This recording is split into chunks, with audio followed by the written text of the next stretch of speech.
The radar dish explodes before Ava hears a shot. 1 second it is turning, slow, mechanical, indifferent to the war around it. The next it is a fireball, steel petals blooming outward in absolute silence, and then the sound arrives like a punch to the sternum. Ava drops flat against the launch tower catwalk. Her thermal scope sweeps the ruins. 360 degrees. Nothing moves. No heat signature. No displaced dust trail. No muzzle flash. Whoever fired that shot is already somewhere else, or never moved at all. She runs the math involuntarily. Minimum 1,600 meters. One round. Center mass on a rotating target. The radio crackles. Hayes's voice comes in low, almost careful. Ava, that shot wasn't meant for the dish. She waits. It was meant to show you he's already watching. The desert swallows the silence whole.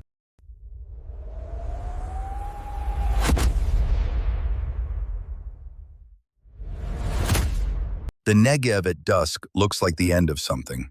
Ava Morgan had been told that before she deployed, by Hayes during their last encrypted call, his voice carrying that particular flatness he used when he wanted her to take something seriously. The desert doesn't care about your mission, Sergeant. It cares about patience. Learn to move like it. She had written that down. She didn't write many things down. Now, 7 hours after insertion, she was 300 meters inside the perimeter wire of what used to be the Har Halev satellite research facility, and the desert was making its case. The wind came from the southwest in irregular gusts, carrying fine particulate that collected in the folds of her ghillie suit and turned her thermal optics into something that looked like a television in a dead channel. She cleaned the lens for the 4th time in an hour. It didn't help much. The facility had been built in 2009 as a joint Israeli-American venture.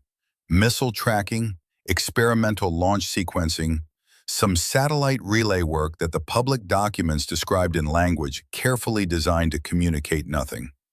The Americans had pulled their personnel 18 months ago when the proxy conflict along the Iranian border escalated past the point where diplomatic ambiguity was useful. The Israelis had pulled theirs 6 months after that. What remained was infrastructure. Launch towers that still stood because dismantling them cost more than abandoning them. A central operations bunker built from reinforced concrete that would survive most things short of a direct strike. Radar dishes, antenna arrays, and somewhere in the underground network of service tunnels that had been designed for pre-launch access, according to the intelligence brief Ava had read 4 times on the flight in, an experimental missile guidance server that should have been extracted, but wasn't. The brief used the word oversight twice. Ava had counted. She settled into her first overwatch position, the 3rd catwalk of Launch Tower B, where a collapsed section of railing gave her a natural depression she could lie in without breaking the tower's silhouette. Below her, the facility spread out in a grid of concrete and shadow. The main road in was sealed with a blast door that looked intact. The secondary access routes showed vehicle tracks. Recent. The tread patterns were inconsistent. Different vehicles, different times. Someone was using this place. Her mission tasking was straightforward, at least on paper. A Shayetet 13 commando team was scheduled to breach the facility at 0200 and destroy the guidance server before Iranian technical advisors could extract it. Ava's role was overwatch. She was the eye. If Iranian Revolutionary Guard forces were positioned inside, she marked them. If the breach team hit unexpected resistance, she provided suppression. If the mission went clean, she exfiltrated with the team. Simple. She had been on enough missions described as simple to understand that the word was aspirational.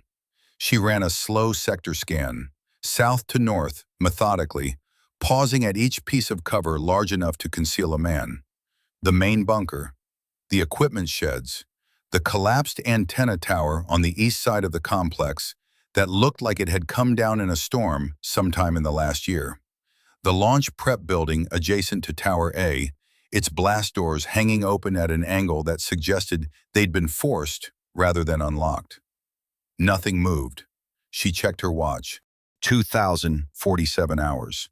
6 hours before the breach. 6 hours is long enough for everything to change twice, Hayes had told her once. During her first deployment, when she'd been a specialist and he'd been the most intimidating human being she'd ever encountered. Plan for what you know, adapt for what you don't. She settled in and began to wait. At 2,134, the anomaly started. The first was a radar reflection, a ghost return on her passive receiver, a frequency bounce that didn't match any of the hardware she could see. The dish on Tower A was non-functional. She had visually confirmed no power to the array, but something in the facility was pinging, intermittently, on a frequency the Iranians use for tactical short-range communication.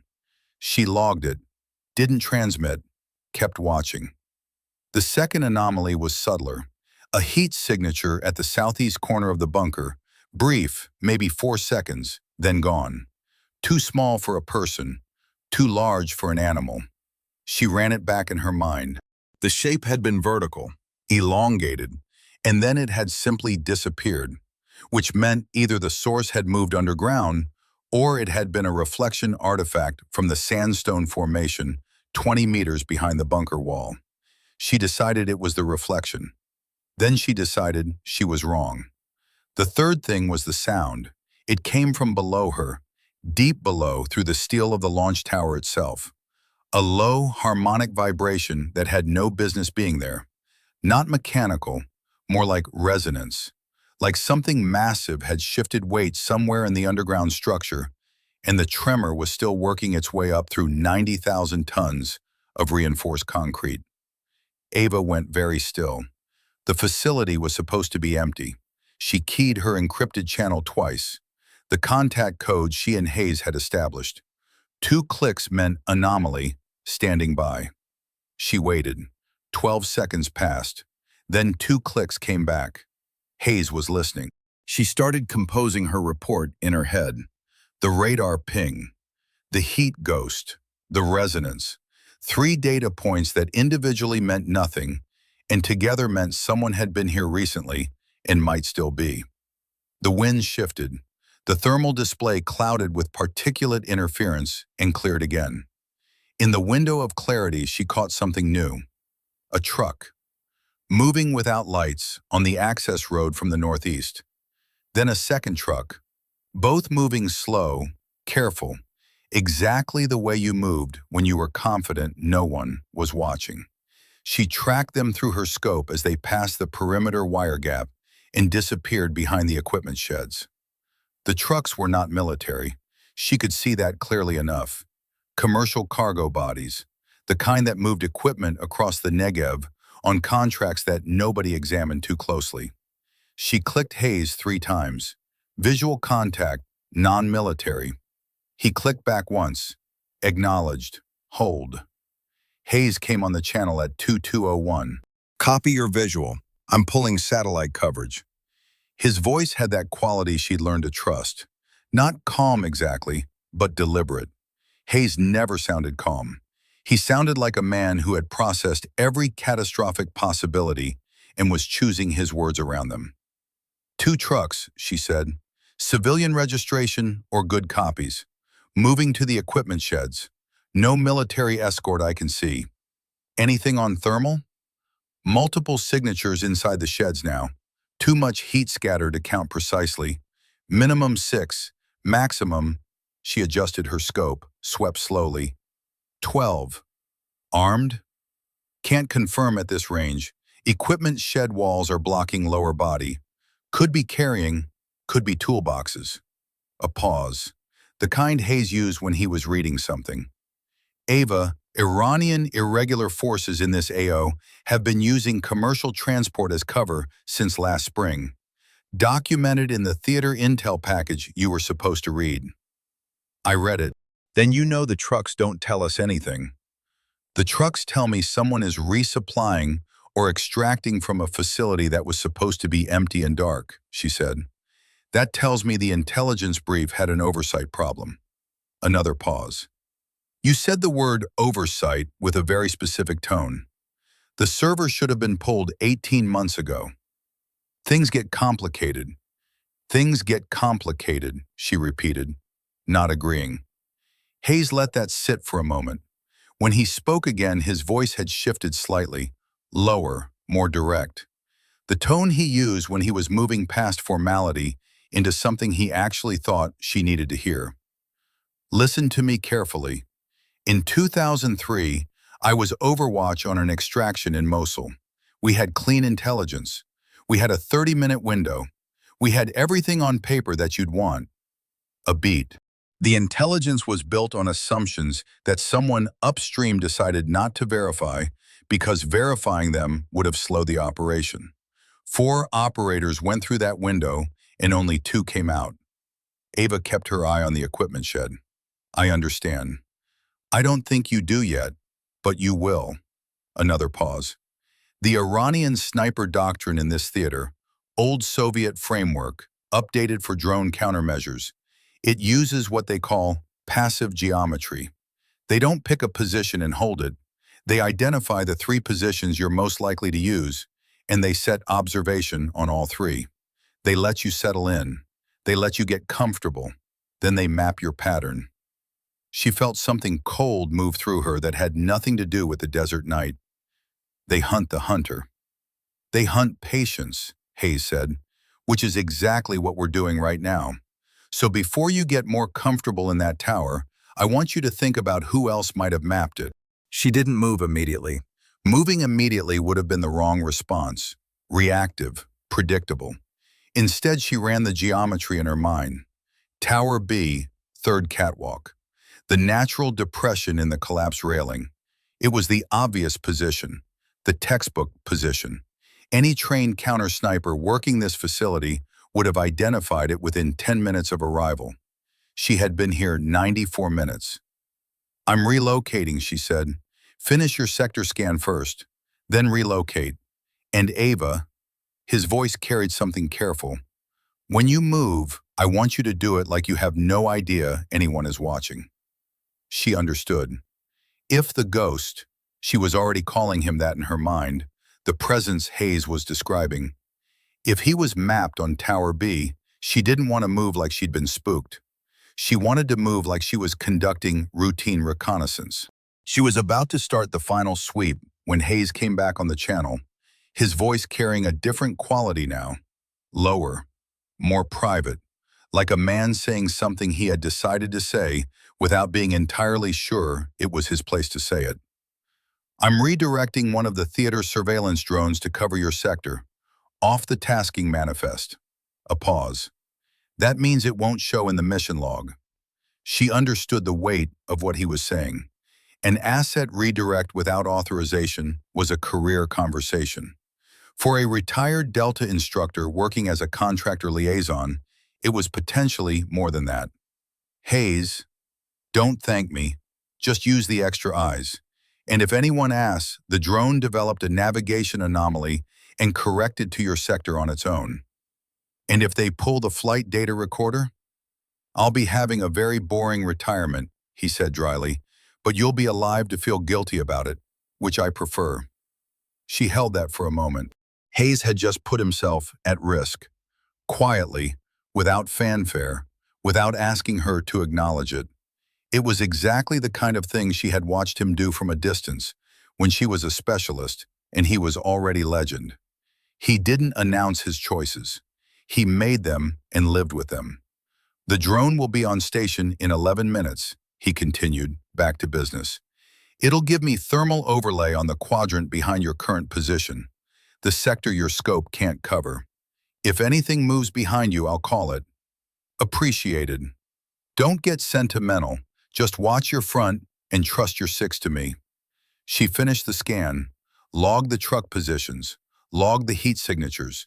Then she rose slowly, made a show of stretching, and walked off the catwalk at the pace of a soldier who had checked one position and was checking another.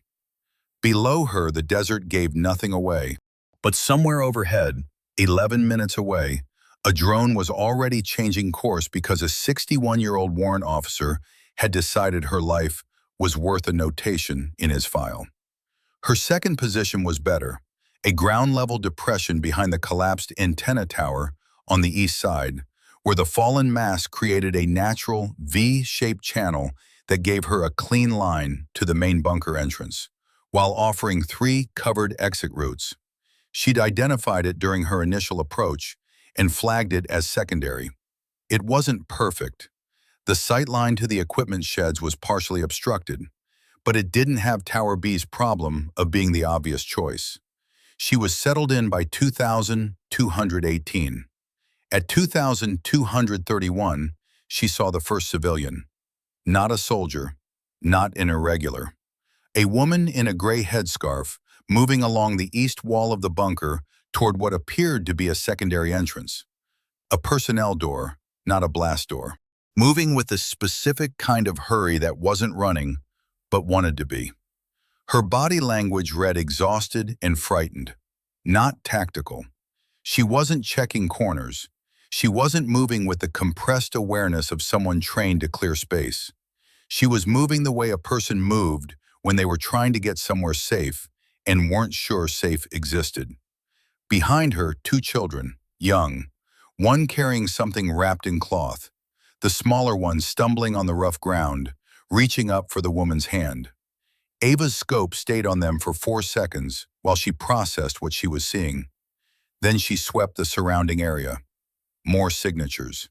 Near the equipment sheds, obscured by the trucks, adults, children, at least 2 elderly individuals moving with the slow deliberateness of people who had been sitting a long time and were stiff. Someone was helping an older man whose gait was wrong, compensating for something he'd had a long time. Families. She ran the count. 8 adults minimum. 4 children confirmed, possibly more. A community, not a unit. People who had been here for days, maybe longer, sheltering in a facility that offered concrete walls and distance from whatever was happening outside. The intel brief had said nothing about civilians. The brief had categorized all signatures inside the facility as Iranian irregular combatants or technical advisors. She had been given a threat picture that showed a clean military target.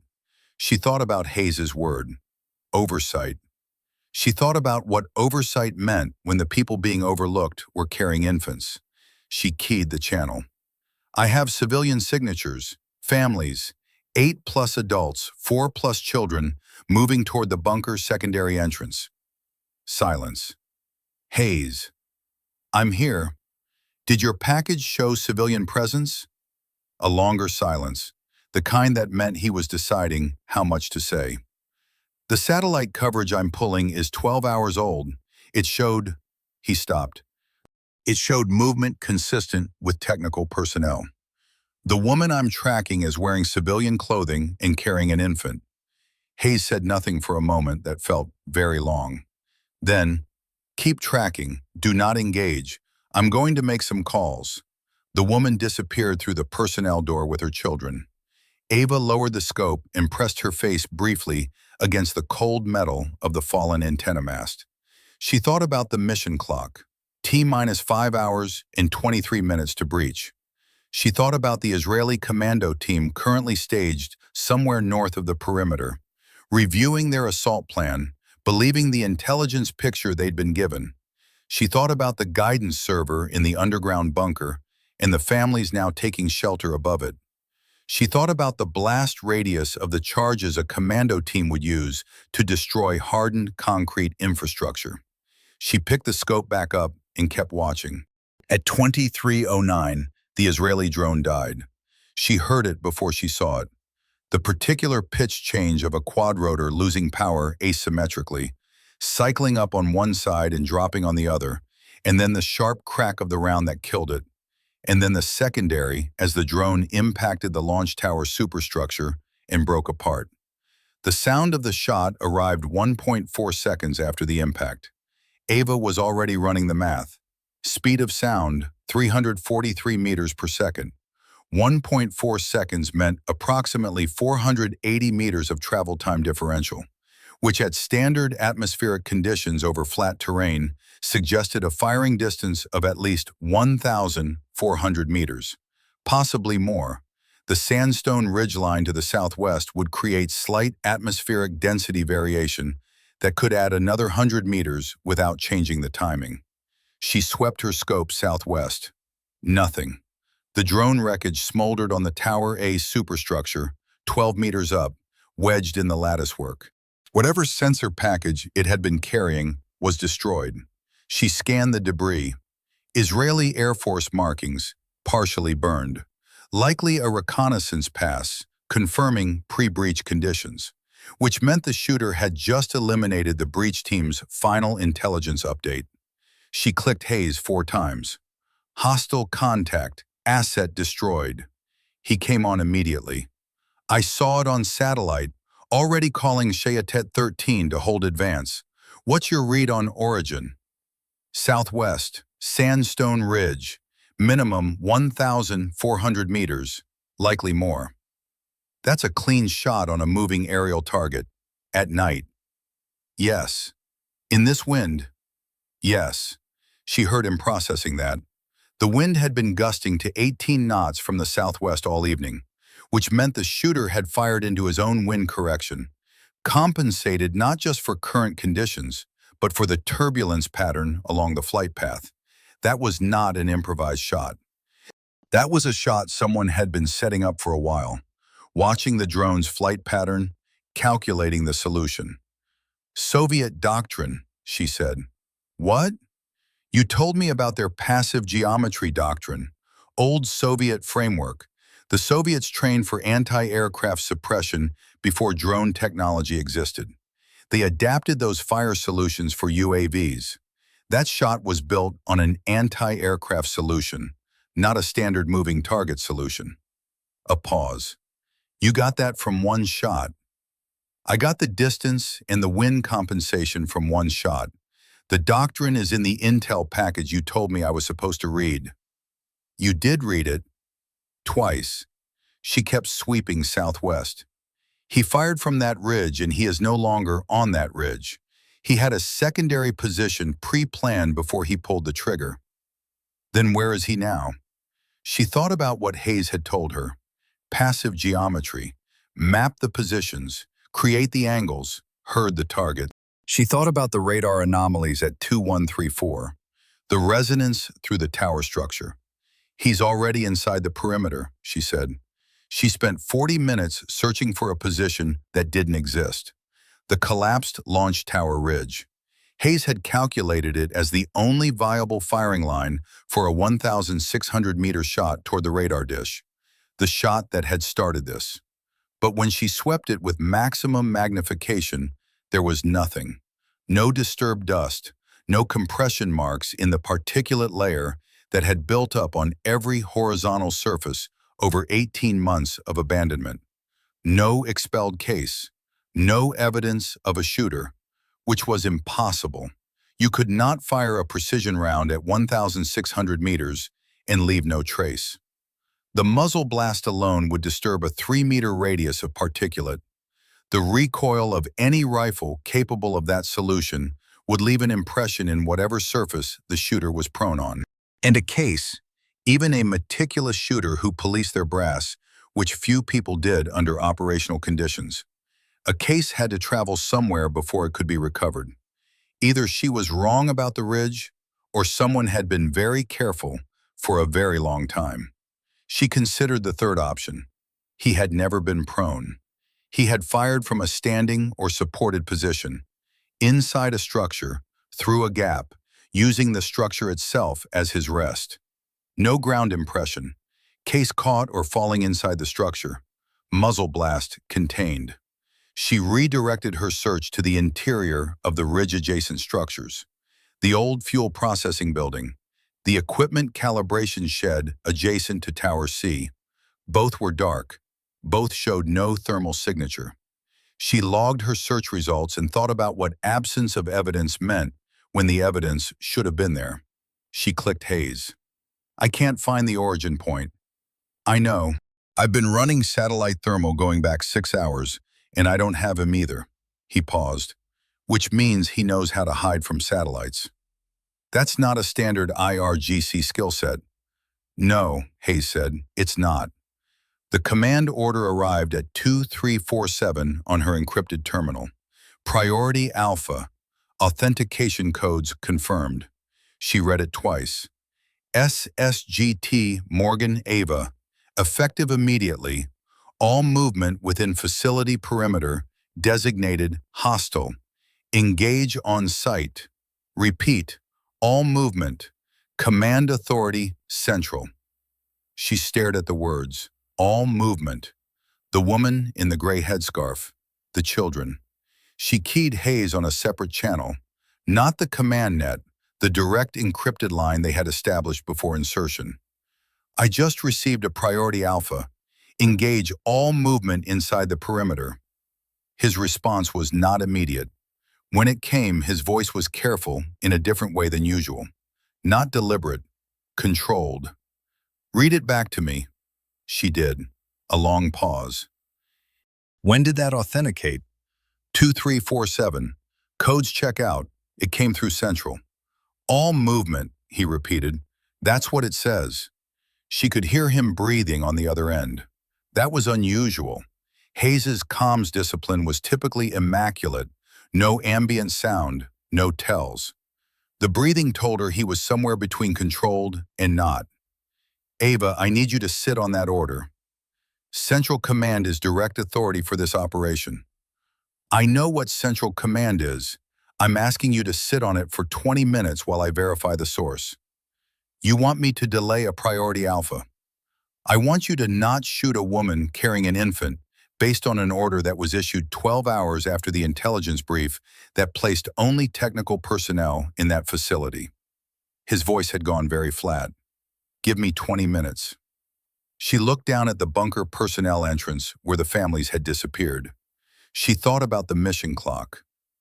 T-minus 4 hours and 13 minutes. You have 15, she said.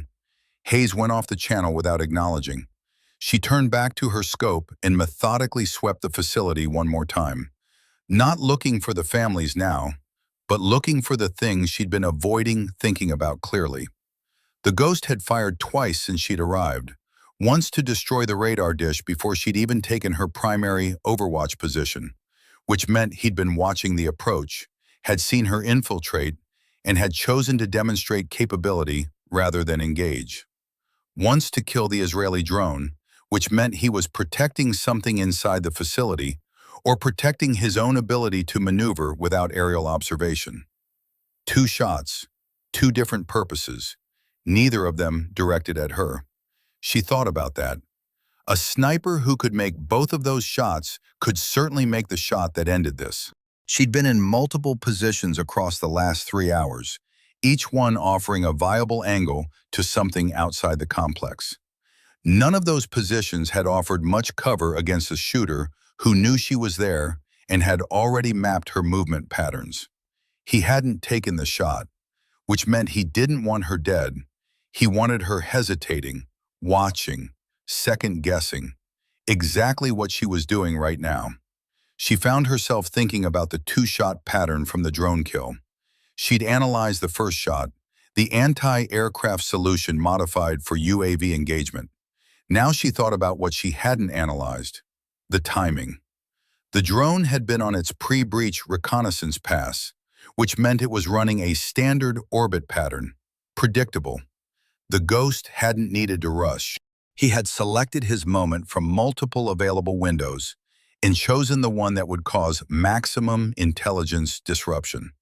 Not the earliest window, not the cleanest geometry, but the window where the drone was closest to completing its surveillance pass.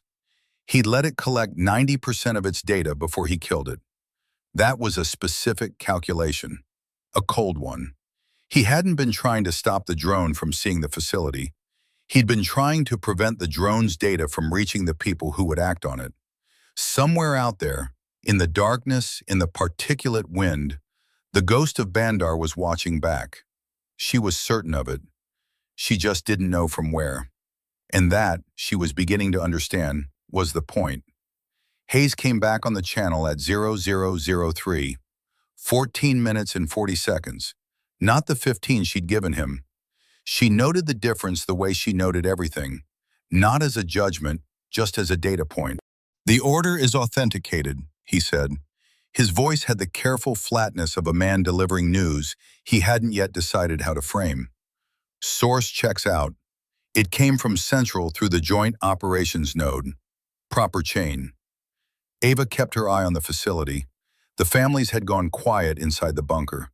The trucks at the equipment sheds hadn't moved. "Then it's a legal order." "It's an authenticated order. That's different." She waited. "Ava, I've been in this business for 37 years.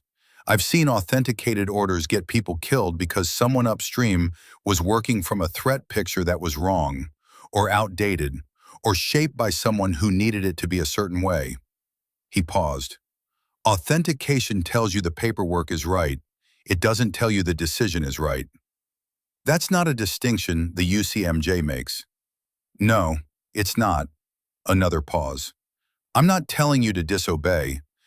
I'm telling you to think about what you're being asked to do and who benefits from you doing it quickly, without questions." A beat. "The breach team is holding.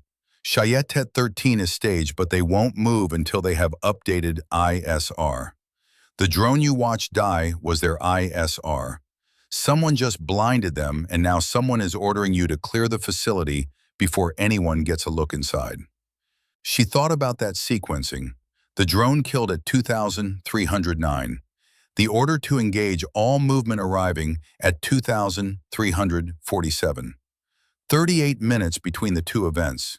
38 minutes was exactly enough time for someone watching from a command position to see that the ISR was down and issue orders that would be executed before replacement coverage could be established. "He's hurting me," she said. "What?" "The ghost. You told me he uses passive geometry. He identifies the positions I'm most likely to use and creates angles. He's not just doing that spatially." She worked through it as she spoke. "He took out the drone at a specific moment. Not the earliest window, not the cleanest geometry. The window that maximized disruption and minimized reaction time. That's not random. He timed it." A long pause from Hayes. "If he timed the drone kill to create a command decision window," she continued, "then the order I just received is part of his geometry too. You're saying someone at Central is working with him." "I'm saying the sequence is too clean." She moved her scope slowly across the facility. "Drone dies. ISR goes dark. Order arrives to engage all movement before replacement coverage. If I execute that order, I eliminate any witnesses to whatever is inside that bunker. And I do it before anyone can get eyes on and ask questions." Hayes was quiet for a long time. When he spoke, his voice had changed again, lower, more private. "I've been looking at the satellite thermal archive, the 12-hour-old coverage, the movement patterns inside this facility over the past 3 days." He stopped. "Ava, those families didn't walk here. They were transported. The truck traffic on the Northeast Access Road shows a pattern of delivery, not shelter seeking. Someone brought them here." The cold that moved through her now was different from the desert cold. Deeper. "They're not sheltering. They're being used." "As cover," Hayes said. "Yes." "Cover for what?" "That's what I need you to help me find out." He took a breath. "I need you to not execute that order. Not because I'm asking you to disobey command, because I'm asking you to give me time to figure out what we're actually looking at before you do something that can't be undone." She thought about the legal weight of what he was describing. Sitting on a priority alpha wasn't a gray area. It was a court-martial. It was the end of the career she had spent 8 years building, from specialist to staff sergeant, from marksmanship qualification to special operations integration, through 2 deployments and 1 training cycle in the Mojave that she still had nightmares about. She thought about the woman in the gray headscarf. "How long do you need?" she said. "As long as you can give me." "That's not an answer." 2 hours. "I'll give you 1. She moved the scope back to the bunker entrance. And Hayes, while you're looking, look for something else. The ghost brought me here. The drone kill, the order sequence, all of it has been designed to put me in a specific position at a specific time. Find out why he needs me specifically. She clicked off before he could respond. She turned her full attention back to the facility and began, methodically, to map every position a patient man might use to watch her without being seen. The sandstorm arrived at 0031 without much warning. She caught the first sign of it on thermals, a wall of particulate heat at the southwestern horizon, moving northeast at maybe 40 kilometers per hour. In the Negev, that was fast. She had approximately 4 minutes before visibility dropped to combat useless levels, and her thermal scope became something between unreliable and actively misleading. She used those 4 minutes well. Full sector scan, starting southwest where the storm was coming from and working clockwise. She logged every heat signature. The families inside the bunker, main concentration near the lower level, consistent with the underground section. 4 smaller signatures she'd been tracking as children, now stationary, which meant they were sleeping or being kept calm. The trucks at the equipment sheds, engine blocks cooling from their last run, the heat gradient telling her they'd been parked for at least 90 minutes. And one signature that hadn't been there 20 minutes ago. Northeast quadrant, just inside the perimeter wire. Low to the ground, partially obscured by the equipment shed's thermal shadow. It could have been an animal, a desert fox, a wild dog. Both had been documented in this area. The shape was wrong for that, too elongated, too deliberately positioned at the intersection of 2 shadow zones where the shed wall met the perimeter fence. She had 2 minutes before the storm hit. She memorized the position, grid reference, compass bearing, estimated distance from her current location. 230 meters, northeast, prone, partially concealed, facing southwest, facing her. The storm arrived. The thermal display erupted into what looked like television static rendered in heat signatures. Particulate at different temperatures swirling in the wind, creating phantom returns, masking real ones. Her scope went from a precision instrument to a confusion machine in approximately 90 seconds. She clicked it to standby and switched to passive night vision, which gave her a green-washed, monochrome world of 200-meter visibility through increasingly dense, suspended sand. She pressed flat against her depression and waited. The sound of the storm in the facility was extraordinary. The antenna arrays sang in different registers. The loose metal panels on the equipment sheds popped and rattled. The launch tower superstructures groaned under the lateral load, a sound that she felt in her sternum as much as heard it. The exposed radar dishes acted as collection surfaces, amplifying the wind into something between a roar and a shriek. It was the perfect environment for movement. Every noise she might make, the brush of fabric, the scrape of gear, the soft compression of gravel underfoot, would be lost in the general cacophony.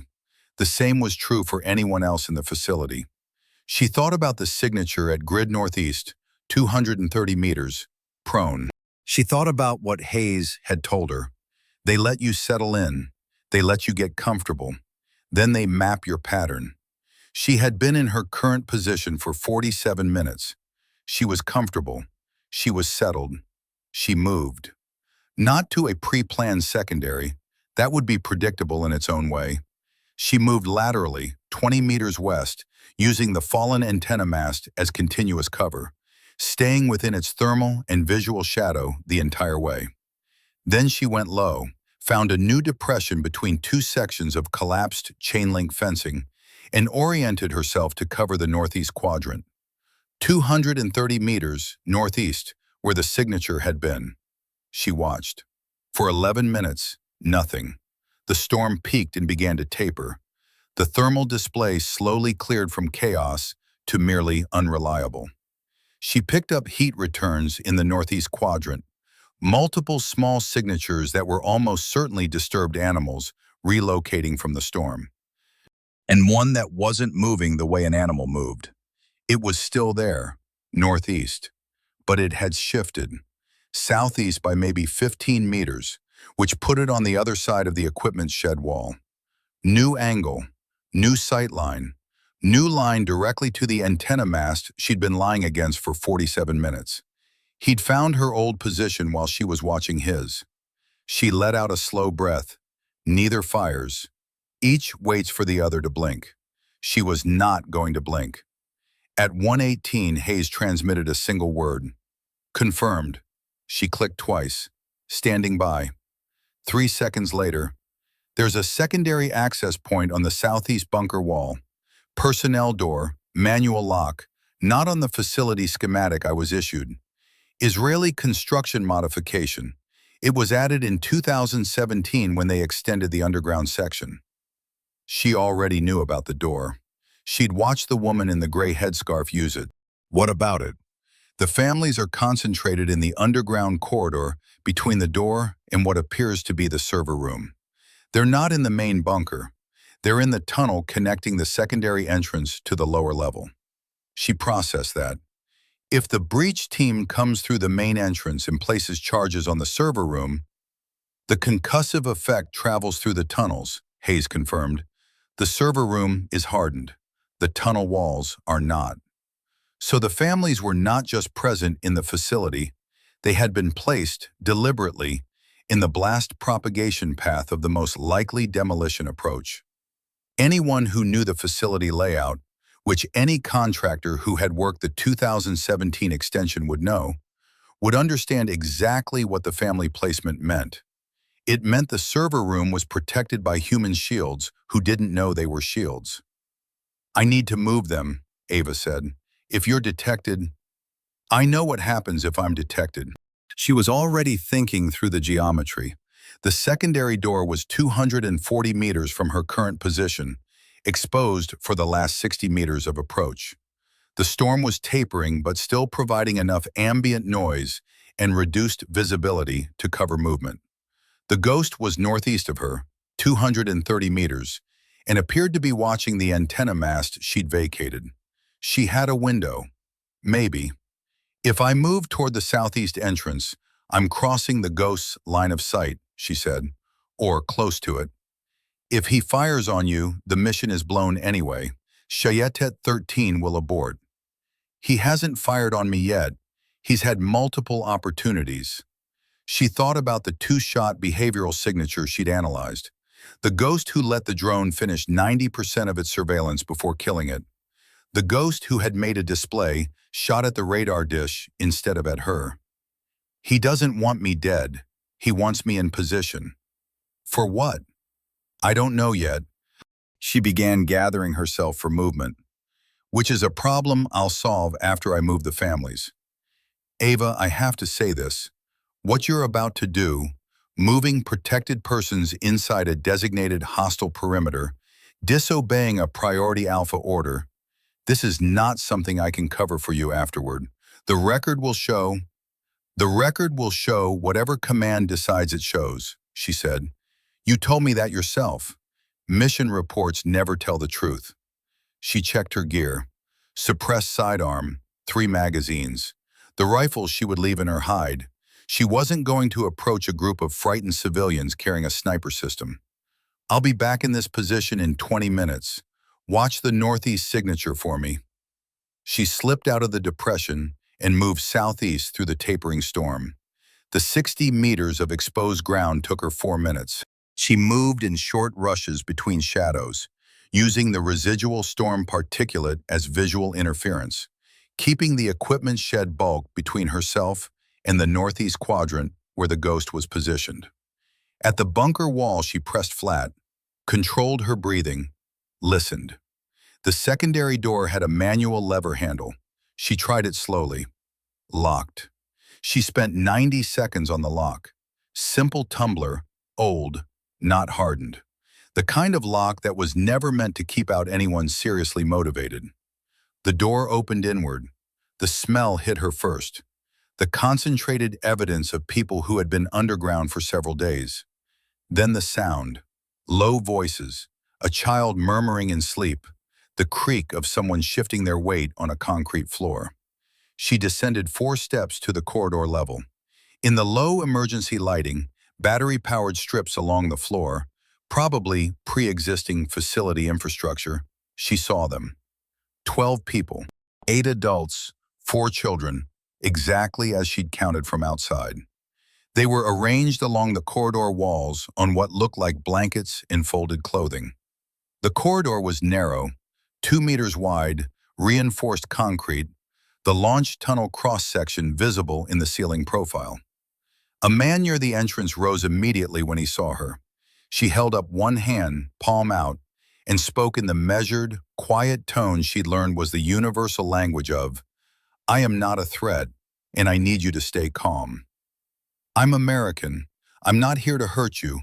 I need everyone to move, now, quietly." The man stared at her for 2 seconds that felt much longer. Then he began speaking rapidly in Farsi to the others. She didn't speak Farsi, but she understood the response. People moved. Parents woke children. The elderly man she'd tracked from the equipment shed, his gait was wrong because of a prosthetic leg, she could see that now, rose with help from a younger woman. She guided them through the secondary door and into the desert night in groups of 3, pointing them toward the facility's eastern perimeter, where a gap in the wire she'd noted on infiltration would give them a covered route toward the ridge road. The ghost was northeast. The breach team was north. East was the only direction that was clear. She counted them out, 12 people. The woman with the gray headscarf came last, the infant against her chest, and paused at the door. She said something in Farsi. Ava didn't understand the words. She understood the meaning. Thank you. Or possibly, God help you. In her experience, the two were often the same. Go, Ava said quietly. Fast.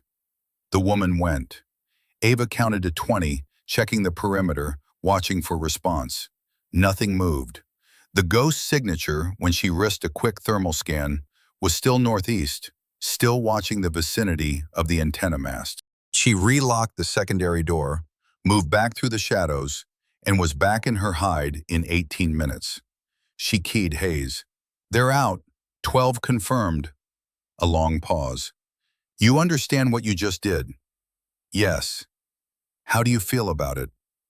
She thought about the woman in the gray headscarf, the child's hand reaching up, the prosthetic leg and the long walk through desert darkness toward a road. Ask me when this is over, she said. At 0147, Hayes said, I found something. She was deep in observation mode, the patient, empty-headed watchfulness that her instructors had described as watching without looking for anything specific, which was harder than it sounded. The ghost's signature had shifted twice in the last 30 minutes, moving clockwise around the facility's northeast quadrant. He was repositioning, slowly, carefully, with long pauses between movements. He was good. She was tracking him primarily through negative evidence, the way certain ambient thermal returns shifted slightly when a large object moved near them. She clicked once. Go ahead. The Satellite Thermal Archive. I've been going back further than 12 hours. I pulled 72 hours of coverage. Hayes's voice had the quality she associated with him, working a problem he hadn't finished solving yet. There are 3 vehicles I can't account for in the mission documentation. They arrived 48 hours ago, before the Iranian irregular presence was confirmed, before the civilians were transported in. Private contractor plates, Israeli subcontractor registry. She kept her eye on the northeast quadrant. What contractor? The parent company is registered in Luxembourg, Shell Construction, but the Israeli subcontractor, the entity that actually has the facility maintenance contract, it's a subsidiary of an American defense company, Novastar Strategic Systems. A pause. They're a guidance technology firm. Their primary product line is missile guidance integration, Ava said. Specifically, they make the interface hardware that allows third-party guidance servers to communicate with missile defense platforms.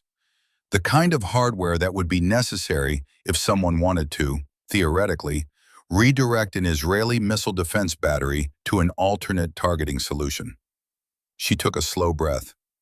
The server in the bunker isn't just Iranian tech.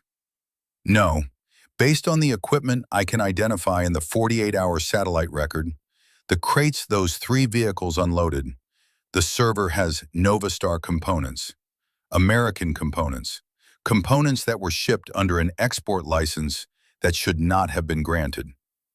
She thought about the word oversight and felt something bleak and familiar settle over her. Who approved the export license? She asked. Working on that. A pause.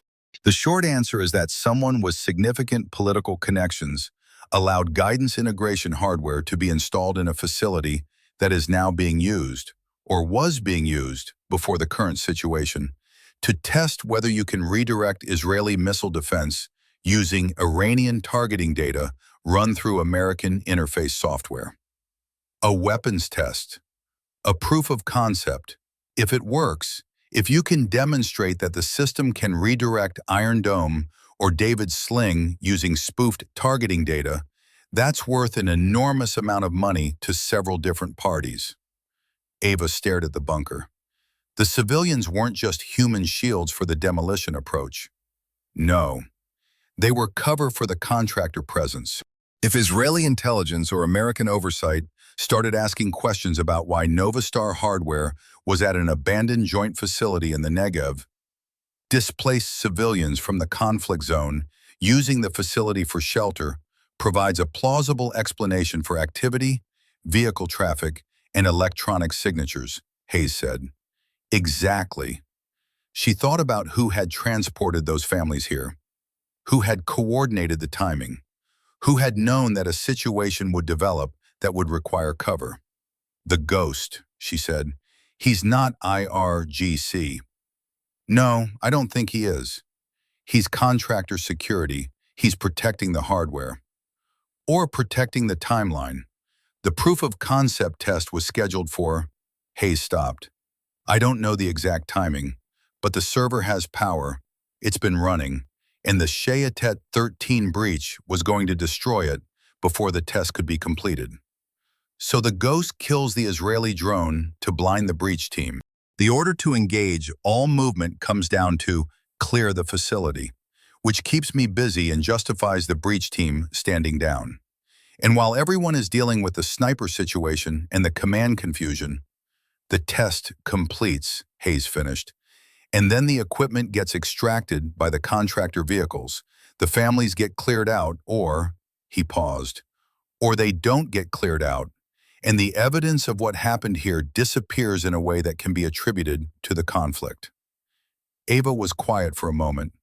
He was never going to let them leave. I don't think so. She thought about 12 people walking east through desert darkness toward a ridge road. She thought about whether she'd moved them far enough, fast enough.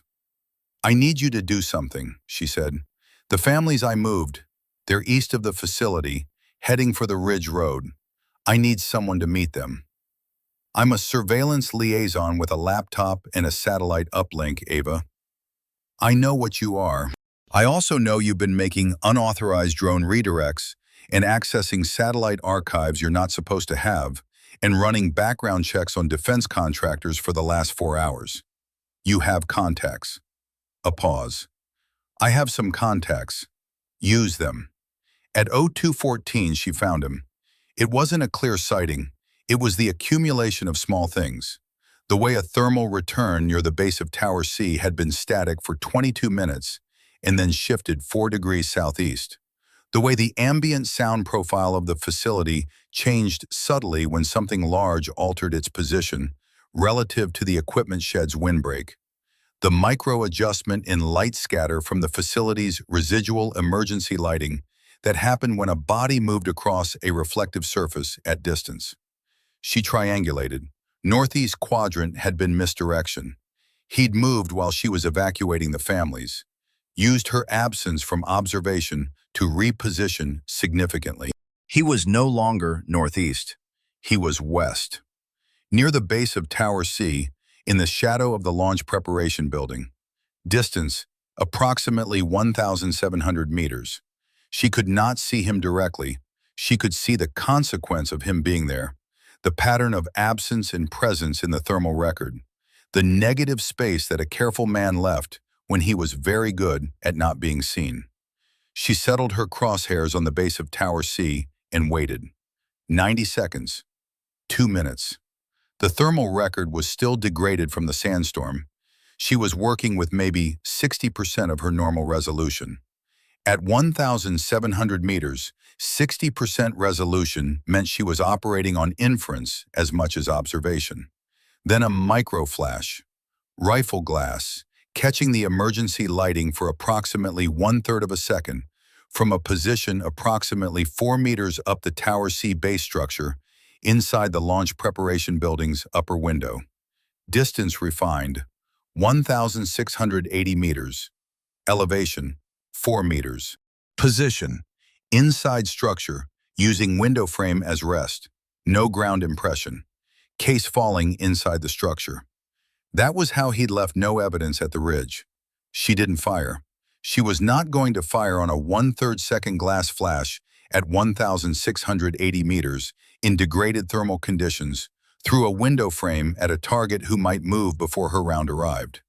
That was how you missed and revealed your position to a man who was demonstrably better at this than most people alive. Instead, she logged the position. Tower C, launch preparation building, upper window, 4 meters elevation, 1,680 meters bearing 273. She clicked Hayes. I have him. Visual. Approximate. Location? Tower C, prep building, upper window, 1,680 meters. A pause. He moved a long way during your evacuation run. Yes, he did. She thought about what that movement meant. The distance covered, the care required, the pre-planning necessary to identify Tower C as a viable secondary position before the operation began. He had this position scoped before tonight. He's been here before. Contractor access, Hayes said quietly. The maintenance contract. He knows every building in this facility, every window, every firing line. She kept her crosshairs on the prep building's upper floor. He's not a guard. He's not security. He's the architect. The architect, Hayes repeated, and something in his voice told her the word landed with more weight than she'd intended. He designed this whole situation, she said. The civilian placement, the drone timing, the order sequence, all of it. Then the question is what the design is for. She watched the prep building. Nothing moved. He's watching the bunker, not me. The test, Hayes said. He's watching the timeline. Neither of them fired for 41 minutes. Ava understood silence the way most people understood language, as a system of meaning, as communication, as something that could be read if you knew what to look for. This silence had a specific texture. The ghost was not moving. She was not moving. The facility between them was quiet now. The family's gone, the truck still, the equipment shed dark. They were waiting for the same thing, and both of them knew it. She thought about what Hayes had said. He wants you in position. What position? She was 1,680 meters from Tower C. She was covering the bunker entrance. She was, effectively, the last armed observer with a sight line to whatever was about to happen inside that bunker. She was also, she realized, the only person who had seen and could testify to what she'd found tonight. The civilian placement, the contractor vehicles, the Novastar hardware, the sequence of the order. She was a witness.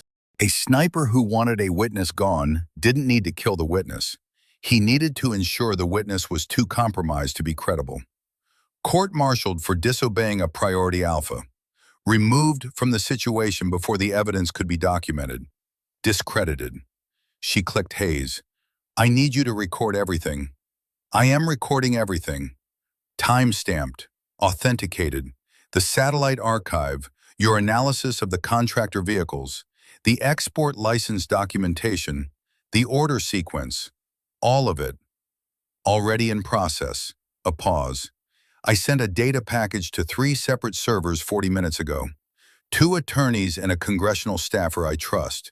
Addresses I've been holding for exactly the kind of situation I hoped I'd never be in. She found herself looking at the facility with something close to respect for the man on the other end of the radio. He had been 10 steps ahead of her from the beginning of this conversation. He'd known or suspected what they were walking into before she'd found the civilian signatures. He'd been building the record while she was still deciding whether to disobey an order. "You knew," she said, "before tonight." "I suspected. There were anomalies in the mission tasking I couldn't explain. The timing of the operation relative to the contractor presence. The fact that the guidance server was still in the facility 18 months after it should have been extracted." He paused. "I didn't know what the anomalies meant. I know now." "Why didn't you tell me before insertion?" "Because if I was wrong, I didn't want to compromise your operational focus." A beat. "And because if I was right, I needed you to find the evidence yourself. Your testimony is worth something. My suspicions are just suspicions." She thought about that. An old soldier, sitting somewhere with a satellite uplink, doing the work of making her observations matter, not just to her, not just to the mission, but to the record, to the version of events that would survive both of them. "The families," she said. "Did you reach your contacts?" "Working on it. I have someone moving toward the Ridge Road." A pause. "They'll be okay." She held the prep building in her crosshairs and breathed. The 41 minutes of silence that followed were among the strangest of her professional life. Strange not because nothing happened. Nothing happening was the job, the central discipline of long-range overwatch, the thing that separated the people who could do this from the people who thought they could. Strange because of what the silence communicated. She was watching a position she tentatively identified as his. He was almost certainly watching a position he tentatively identified as hers. Both of them were doing it with enough professional care that neither could confirm the other was where they thought. It was, she thought, the closest thing to a conversation she'd had all night. Every small movement, the micro-adjustment of her scope as she compensated for a gust, the thermal flicker that might have been him or might have been a heat ghost off the prep building's roof, was a word in a language both of them spoke and neither of them could afford to misread. She thought about what kind of man he was. Not IRGC. Not, she was increasingly certain, any government asset at all. Government assets had doctrine, predictable frameworks, observable patterns, the fingerprints of training that could be identified and anticipated. What she'd seen tonight was something else. The anti-aircraft modification for the drone kill. The pre-planned facility positions suggesting multiple reconnaissance visits. The warning shots calibrated precisely to manipulate without lethal commitment. This was a man who had been somewhere in the military world long enough to absorb its doctrine completely, and had then stepped outside it far enough to use that doctrine against the people who still lived inside it. She understood that profile. She'd read about men like that in classified debrief files, the kind of files that circulated through special operations channels with distribution lists that didn't include her rank. Former Tier 1 operators who had decided their skills were worth more on the open market than any government would pay. Men who had seen enough of how decisions were made at the levels above them that they'd concluded the distinction between legitimate and illegitimate work was a matter of paperwork rather than ethics. She didn't know if she respected that or found it the most depressing thing she could imagine. Both, probably. She thought about the warning shots. He could have killed her 6 times tonight. Instead, every engagement had been calculated, precise enough to demonstrate capability, restrained enough to demonstrate choice. He was sending her a message with his misses, the same way he'd sent one with the first round at the radar dish. "I see you. I can end this whenever I choose. I'm choosing not to." The question she kept arriving back at was, why? At 0317, the sandstorm's last gust died, and the facility went very quiet. In the quiet, she heard it, faint, electronic, coming from the direction of the bunker. A tone, regular, pulsing, the kind of sound a server made when it completed a cycle and began transmitting. The test had started. The warning shots began at 0341. Not at her, beside her. The first round hit the chain-link post 6 meters to her left, a precise impact that sent a brief spark off the metal and left a clean impact mark. She was already rolling right when the sound arrived. A flat crack from the west, Tower C, upper floor, suppressed but not silent. And then the delay that told her the distance was still approximately 1,680 meters. He had not moved. She settled in her new position and processed what had just happened. At 1,680 meters, with his demonstrated capability, he could have put that round through her skull with the same degree of difficulty. He had chosen to put it 6 meters to her left. He's hurting me. The second round came 4 minutes later. South of her position this time. 15 meters. Another clean impact on the low bunker wall. A surface she'd been using as partial cover. Not killing. Describing. He was drawing a line around where she was allowed to be. She stayed perfectly still and thought about the geometry. The first round came from the west, Tower C. It pushed her east. The second round came from a point that would require either a different shooter or a repositioned ghost, and it pushed her north, east and north, toward the main bunker entrance. He was moving her toward the bunker. Why? She keyed Hayes. He's firing warning shots, herding me toward the main bunker entrance. That's where the contractor extraction team will come from, Hayes said immediately. The satellite shows a vehicle on the north access road, moving slow, probably waiting for a signal. The test was running, the data was transmitting, the extraction was staging, and he wanted her at the main bunker entrance, the most visible, most exposed position in the entire facility, in perfect line of sight from Tower C, framed against the blast doors. She thought about the order to engage all movement. She thought about what it would look like on a gun camera or a satellite record. A U.S. military sniper, clearly visible, at the main entrance of the facility during the period when a contractor extraction was occurring. He doesn't want a witness. He wants an alternative explanation. Hayes, her voice was steady, if I appear to be at the main bunker entrance during the extraction, and someone has a record of that, it looks like you were facilitating the extraction, Hayes said. The flatness in his voice told her he'd arrived at the same conclusion before she finished the sentence. Or, at minimum, present and complicit, which makes my testimony worthless. Yes. She looked at the bunker entrance. 200 meters of open ground. She looked at Tower C, 1,680 meters west. She thought about the evacuation run, the 60 meters of exposed ground she'd crossed to reach the secondary door. She thought about the ghost watching her do it from the northeast quadrant and choosing not to fire. He had let her move the families. She stayed with that fact, turning it over. He'd had a clear sight line to her during the evacuation run. She was certain of that now, given where she'd subsequently located him. He'd seen her go to the secondary door. He'd seen the families come out. He'd let them go. He was protecting the hardware in the timeline. He was not protecting the families, or he had not been ordered to protect the families. The third warning shot hit 1 meter to her right, close enough that she felt the impact through the ground, east and north, toward the bunker. She didn't move.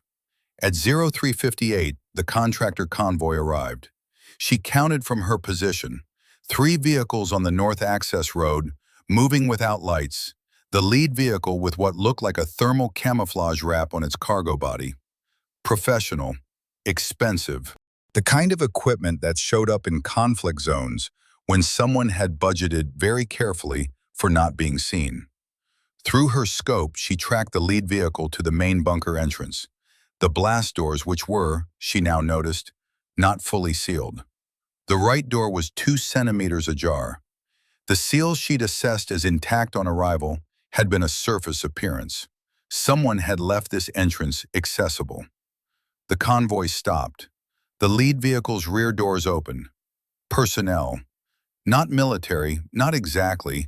They moved with the compressed awareness of people who had trained for this, but their equipment was mismatched, private purchase, the kind of gear that didn't come from a single military supply chain.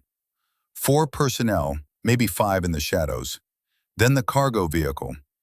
Its rear doors opened and a technical team emerged. 3 people in what looked like data center work gear, carrying equipment cases with the careful deliberateness of people handling something they'd been told was irreplaceable. She watched them disappear through the blast door gap. In her scope, across the 200 meters of open ground, she could read the logo on one of the equipment cases. Novastar Strategic Systems. They weren't just extracting the server, they were extracting their own hardware, cleaning the site of evidence. She kept the scope on the blast door and counted seconds. 4 minutes. 6. Hayes's voice very quiet. The vehicle on the satellite has a transponder registered to a logistics subsidiary. Clean registration, clean paperwork. They will drive out of this facility and the cargo will go through 3 different transfer points and end up at a location I probably can't trace in time to matter. Unless someone documents the convoy right now. Unless someone does that. She began photographing through her optics. The scope's integrated recorder, time-stamped, GPS coordinated. The vehicles, the personnel, the equipment cases, the Novastar logo. It wasn't much, but it was a record. At 0411, the technical team re-emerged. The equipment cases were loaded back into the cargo vehicle. They moved with the efficiency of people completing a job they'd rehearsed. Systematic, quick, no wasted motion. The server extraction was complete.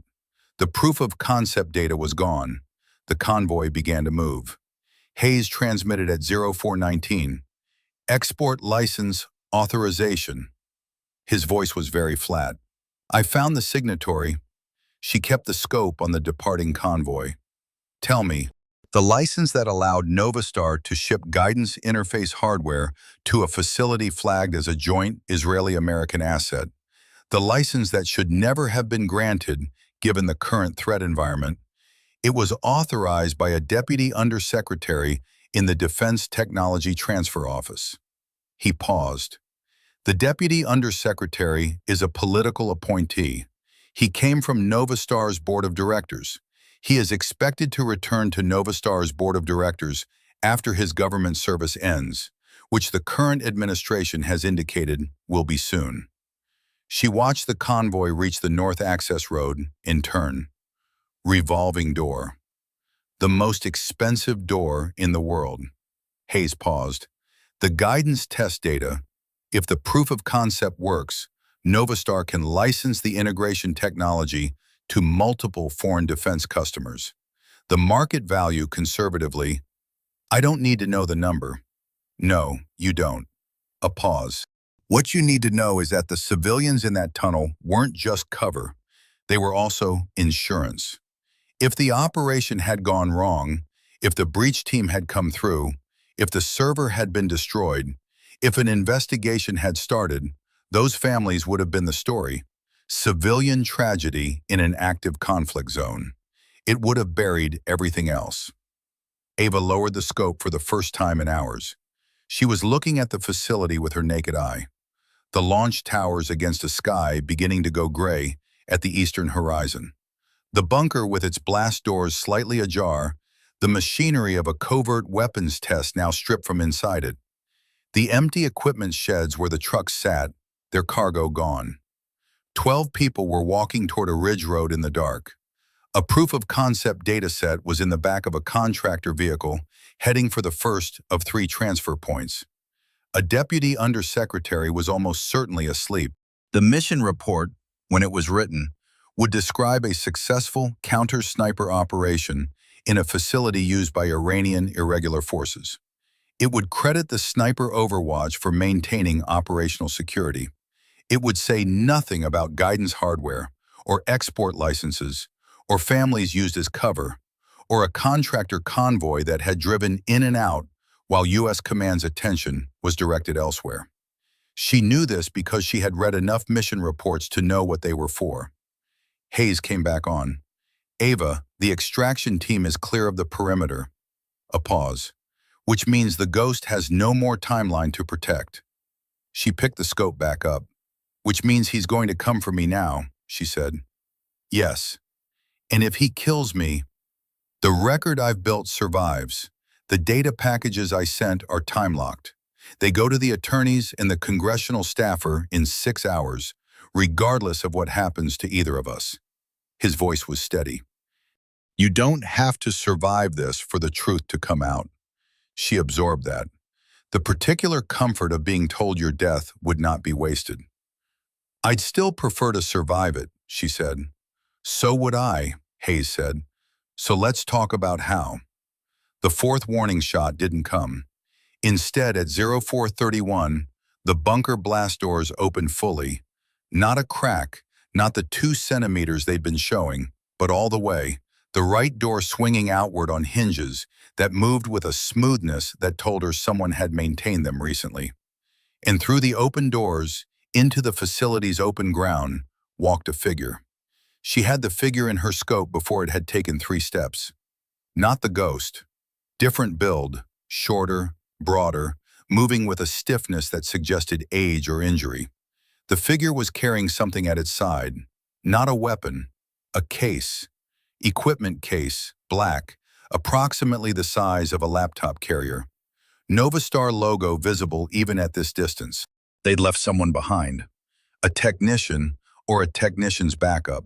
Someone who had stayed with the server to complete a final procedure and missed the extraction window, and was now crossing 200 meters of open ground in pre-dawn darkness toward the North Road where the convoy had gone. She tracked the figure. Male. Civilian clothing over what looked like body armor. Moving quickly, head down, not checking for threats. Amateur. Her radio crackled. Not Hayes' channel. The command net. The priority alpha channel. "Sergeant Morgan, confirm status. Facility perimeter. Direct response required." Command was asking if she'd executed the order. She looked at the figure crossing the open ground, the case in his hand, the evidence of what had happened here tonight, carried in miniature. She thought about 12 people on a ridge road. She thought about Hayes' data packages, time-locked, 6 hours. She thought about what happened to evidence when the people carrying it had enough money and enough connections and enough time to make it disappear through 3 transfer points. The case in his hand might be a backup drive. It might be the source documentation for the export license. It might be nothing. She didn't know. The command net crackled again. "Sergeant Morgan, respond." She had 3 choices. Engage the figure, execute the order, eliminate a witness, destroy or at least intercept the case, become complicit in the very thing she'd been trying to document. Let the figure go, preserve her integrity, lose the evidence, watch everything that had happened tonight vanish into the contractor logistics chain. Or the third thing. She shifted her scope away from the figure, elevated 11 degrees, moved her point of aim to the satellite relay antenna mounted on the bunker roof. The antenna that had been active all night, the antenna that the electronic signature analysis had shown was transmitting on the same frequency band the Novastar guidance test used. The server was extracted, but if the relay antenna was still transmitting, if the test data was being bounced through the facility's communication infrastructure on its way to a satellite uplink, then the transmission record existed somewhere in the relay hardware. She could destroy the relay, end the transmission, deny the data its final routing path. Or she could leave it running and let Hayes, who was watching the satellite coverage, who had the technical knowledge, who had the data packages already staged, intercept and document the transmission. She keyed Hayes. "The relay antenna on the bunker roof, is it still active?" A 3-second pause. "Yes. Transmitting on a band I've been logging for the last 40 minutes. Another pause, and she could hear him understanding what she was asking. If you destroy it, the transmission record in the hardware, is it recoverable? Not if the hardware is destroyed, but I've been logging the transmission metadata from the satellite side. A pause. I have enough. The transmission record combined with the satellite log, that's evidence of a guidance test originating from this facility, routed through Novastar's frequency bands. Combined with the export license documentation and the contractor vehicle records, you have enough without the hardware. I have enough. She looked at the figure crossing the open ground, the case, the North Road. She looked at Tower C, 1,680 meters west. She made her decision. She responded to the command net. Sergeant Morgan, facility secure, hostile engagement ongoing, unable to confirm clearance, stand by. Ambiguous, honest enough, buying time. Then she turned her full attention to Tower C. The ghost was still there. She could feel it the way she'd learned to feel a presence. Not mystically, but through the accumulated evidence of small things. The unchanged ambient profile. The silence that was too complete in the sector where he'd been. He was waiting for her to make her move. She was going to give him one. She fired at 0447. Not at him, at the window frame. The upper window of the launch preparation building, the position she'd identified from the glass microflash, had a steel frame reinforced with what looked like original construction concrete.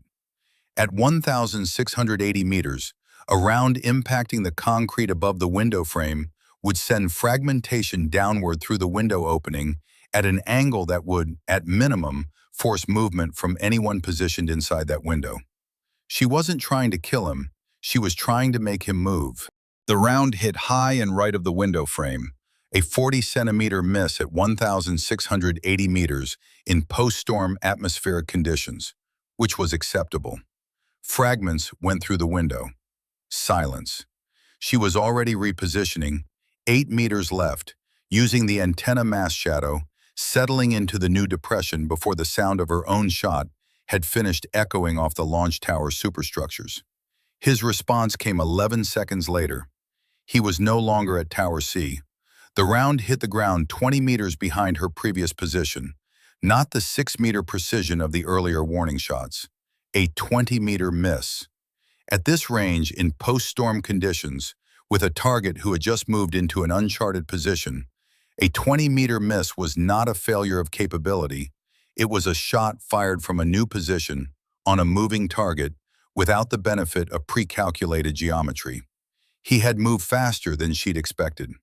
She swept the thermal scope west. Tower C was empty. She swept north. She swept south. The facility was a confusion of residual heat signatures, cooling metal and warming sand as the pre-dawn temperature differential began to shift. Then she found him. Not in a tower, not in a building, on the ground, prone in the open, 50 meters north of Tower C, using the cooling shadow of the launch tower's concrete base as thermal cover.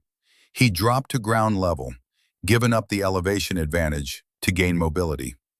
Distance, 1,610 meters. He was moving. Toward her. She had approximately 90 seconds before he reached a position where his movement advantage would begin to negate her range advantage. She settled the crosshairs.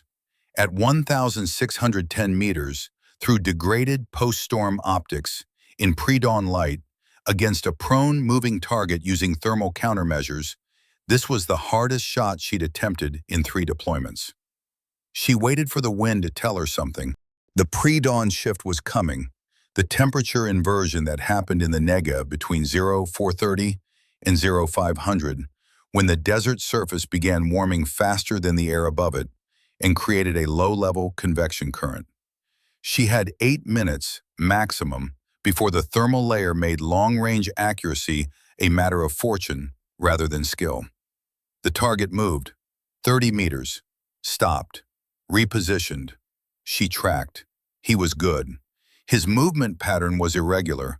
No predictable interval, no consistent direction change. The kind of movement that forced a shooter to hold fire and wait for a moment of stillness rather than leading and anticipating. She waited.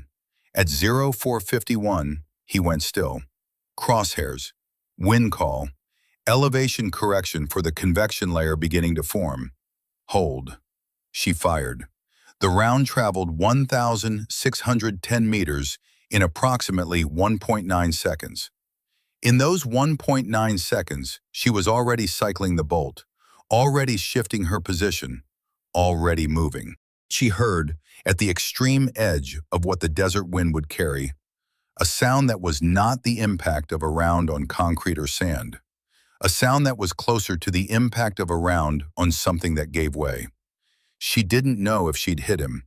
She also didn't know, in the moment, if he'd fired simultaneously. She pressed flat, checked herself. No hit. No sensation of impact. She ran her hands over her gear quickly, checking the places you didn't always feel around immediately. Upper arm, side, the back of the thigh. Clean. She keyed Hayes. Shots fired. Mutual engagement. I don't have a confirmed hit. I saw the thermal signature drop, Hayes said. His voice was careful. He went down at your impact time. He's not moving. That could be a position change. It could be. A pause. But he's been moving continuously for the last 20 minutes. Stopping now is either a hit or he wants me to think it's a hit. Yes. She watched the position through the scope. The thermal signature was flat. No movement, no repositioning, none of the micro adjustments a prone shooter made when they were actively watching. But a flat signature in post-storm thermals was ambiguous. She did not approach. She held her position, watched his, and waited for the desert to tell her which it was. The pre-dawn light was beginning to differentiate the sky to the east. In 40 minutes, the Negev would be daylight. The ghost of Bandar did not move again. The artillery round hit Tower A at 0503. She had no warning, no incoming sound, no whistle, nothing that the training films promised you would give you time to react. Just the world going white at her left peripheral, the shock wave arriving a half-second later as a physical pressure that picked her up off the ground and deposited her 2 meters to the right against the antenna mast. And then the rain of debris, concrete chips, steel fragments, something that may have been a section of catwalk lattice, rattling down around her for what felt like a long time. She lay still and ran inventory. Left ear was ringing badly, which meant the right ear would have to carry comms for a while. Left arm was functional, but her elbow had hit something on the way down and was sending sharp messages about the future. No penetrating injuries she could find in the 30 seconds she allowed herself for the assessment. Gear intact. Rifle intact. She'd been holding it when the shockwave hit, and her grip had been good enough to keep it from going anywhere. She keyed Hayes. Artillery, single round, Tower A. His voice came back immediately. I see it. That round did not come from any position I have flagged in the theater. A pause. Ava, that was a ranging shot. She was already moving. Ranging shots meant a correction solution was being calculated. The next round, or the third, would be adjusted for the ranging data from the first. She had perhaps 90 seconds before whoever was directing that fire had a satisfactory solution on her position. She abandoned the antenna mast depression entirely and moved south at a run. Not tactical movement, not the careful, low-profile traverse she'd been using all night. A run because the geometry of a ranging solution didn't care about her profile.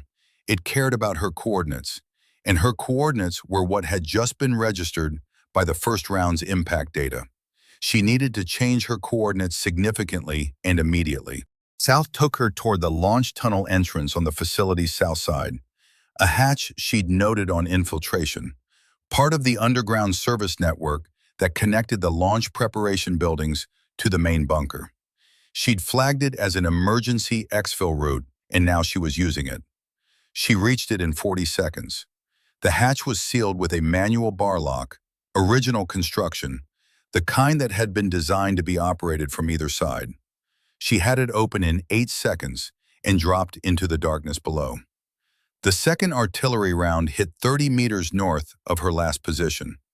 She heard it from underground, a muffled concussion that shook dust from the tunnel ceiling and sent a rolling pressure wave through the enclosed space that she felt in her chest and her ears simultaneously. She pressed against the tunnel wall and waited for the structural response. Any groan, any crack, any indication that the tunnel was compromised. The tunnel held. She keyed Hayes from underground. "I'm in the service tunnels. South entrance. What's the artillery source?" "Tracking. It's not military hardware. The signature is wrong for IRGC rocket artillery. It looks like—" A pause, and she could hear him pulling data. "Modified commercial launcher. The kind used for mining or demolition. Someone adapted it. The ghost. If he's wounded, he may have called in assets." Another pause. "Or this was always part of the plan. Force you underground." She thought about that as she moved through the tunnel. The launch service tunnels were approximately 2 meters wide and 2 meters high, enough to move through at a crouch without losing speed. The floor was concrete, old but intact. Emergency lighting was gone down here. She was moving on night vision. The green-washed world reduced to 6 meters of visibility in either direction. The tunnels connected everything. Launch prep building to bunker to the base of each tower. A network built for pre-launch logistics that now served as the only safe movement corridor in the facility. Safe except for anyone who had spent time in this facility and knew every meter of it. "Contractor access," Hayes had said. "He knows every building in this facility, every window, every firing line, every tunnel." She slowed her pace and moved carefully, checking each intersection before she crossed it. "Hayes, the tunnel network. Does your facility schematic show junction points?" "I'm pulling it now." A pause. "Main north-south corridor runs under the facility center. Cross tunnels at approximately 40-meter intervals. The bunker connects on the east side of the main corridor. Tower A was north terminus. That's gone now. Tower B and C connect on the west side." "Tower C," she said. "Yes, Tower C connects to the main corridor via a cross tunnel approximately," he paused, calculating, "80 meters south of your entry point." She stopped. 80 meters south. She was currently moving south. The ghost's last confirmed position was Tower C, 1,680 meters west, above ground. If the artillery had forced him to relocate, if he'd moved underground the same way she had, then the Tower C cross tunnel was 80 meters ahead of her. She pressed against the tunnel wall and went very still. She listened. The tunnels had their own sound profile, the hum of residual ventilation, the creak of metal in the structure above, the faint electronic tone from the bunker that had been the test signal and had now gone silent. The acoustic properties of enclosed concrete were different from open desert. Sound traveled differently, farther, with more reflection. She listened for 3 minutes. At the 2-minute mark, she heard it. Footsteps, irregular rhythm, not the cadence of an unwounded man moving with purpose. A step, a pause, a slightly longer step on the alternate foot. Someone managing pain. Coming from the south, from the direction of the Tower C cross tunnel, moving north, toward her. She had 3 choices and approximately 40 seconds to select one. She could hold position and let him come to her. Ambush geometry, her advantage, assuming his night vision was comparable to hers, and she could pick a position that broke her silhouette before he reached visual range. She could move north, back toward the south entrance, and exit the tunnel network. Surface into open ground where the artillery was still potentially active. Or she could close the distance herself, move toward him through the same darkness on his timeline instead of hers. She moved toward him. Her reasoning was specific. The ambush position assumed she could find cover in a featureless concrete corridor before he reached her. The tunnel walls offered nothing, no alcoves, no debris piles large enough to conceal her, no angles. The surface option put her back in artillery geometry. And closing the distance was the one choice he wouldn't anticipate from the person he'd spent the last 6 hours herding into predictable positions. She moved south at a controlled pace, rifle up, night vision pushing the green-washed darkness as far as it would go. The footsteps ahead were getting louder. 40 meters. 30. The cross-tunnel entrance appeared on her left. A T-junction. The cross passage running east-west. The tower's C access visible as a deeper darkness to the west. She went right, pressed against the east wall of the main corridor, 3 meters north of the junction, and waited. The footsteps stopped. 30 seconds of silence. The ventilation hum. The structural creak. Then a voice from the junction, low and steady. English. American accent, she realized, with something layered under it that she couldn't immediately place. Not Iranian, not Israeli. Staff Sergeant Morgan.